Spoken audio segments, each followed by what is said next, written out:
হাসিনাকে ভয় পায় নাই, ফ্যাসিস্টকে ভয় পায় নাই, ডিবি হারুনকে ভয় পায় নাই। ডক্টর মোহাম্মদ ইউনূসের মাধ্যমে দেশে একটি সুষ্ঠু নির্বাচন যদি দেখে যেতে পাই, এইটুকুই আমার পাওয়া। শুধু মনে করিয়ে দিতে চাই, ডক্টর মোহাম্মদ ইউনূস আপনি পৃথিবীর ইতিহাসে একটা সম্মান এনে দিয়েছেন আমাদেরকে। কোথাও যেন নির্বাচন নিয়ে একটা চক্রান্ত হচ্ছে, কোথাও যেন আপনাকে বাধা দেওয়ার চেষ্টা করছে, সেটা আপনাকে অবহিত হতেই হবে। প্রিয় বন্ধুগণ, বক্তব্য স্পষ্ট, সোজা কথা, সোজা পথে হাঁটতে চাই, সোজা কথা বলতে চাই। হাসিনাকে ভয় পায় নাই, ফ্যাসিস্টকে ভয় পায় নাই, ডিবি হারুনকে ভয় পায় নাই, থানার ওসিকে ভয় পায় নাই, ডিজিডিএফ এনএসআই যারা দলীয়করণ করেছিল হাসিনা তাদেরকে ভয় পায় নাই। দলের শীর্ষ পর্যায়ের নেতাদের নির্দেশে দলের সাংগঠনিক শক্তি বাড়িয়ে দেশের মানুষের কথা বলার চেষ্টা করেছে। রণাঙ্গনের একজন যোদ্ধা হিসেবে সাহসটুকু অন্তত আছে।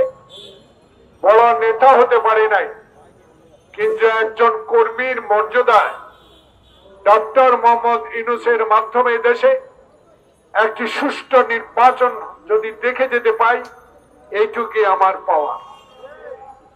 প্রিয় বন্ধুগণ, সোজা কথা এই, পরস্পর জানতে পারলাম দেশে একটি মানবিক কারণে করিডোর দেওয়া হচ্ছে।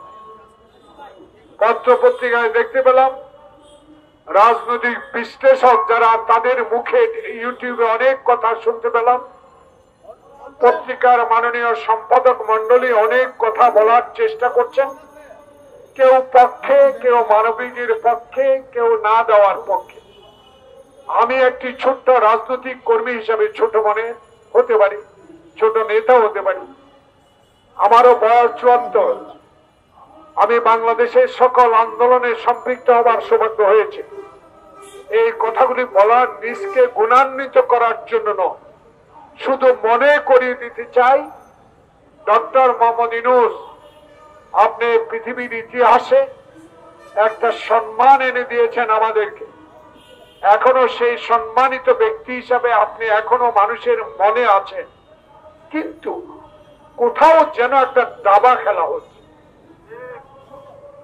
কোথাও যেন নির্বাচন নিয়ে একটা চক্রান্ত হচ্ছে, কোথাও যেন আপনাকে বাধা দেওয়ার চেষ্টা করছে, সেটা আপনাকে অবহিত হতেই হবে। আপনাকে আপনার সহযোগীরা যারা অ্যাডভাইস করেন, যারা অ্যাডভাইজার, তাদেরকেও সতর্ক অবস্থায় থাকতে হবে এই দাবাটা কোথায় খেলা হচ্ছে। প্রিয় বন্ধুগণ, রাখাইনকে মানবিক কারণে করিডোর না দিয়ে তাদেরকে মানবিক সহায়তা করার শক্তি ইনশাআল্লাহ বাংলাদেশের আছে।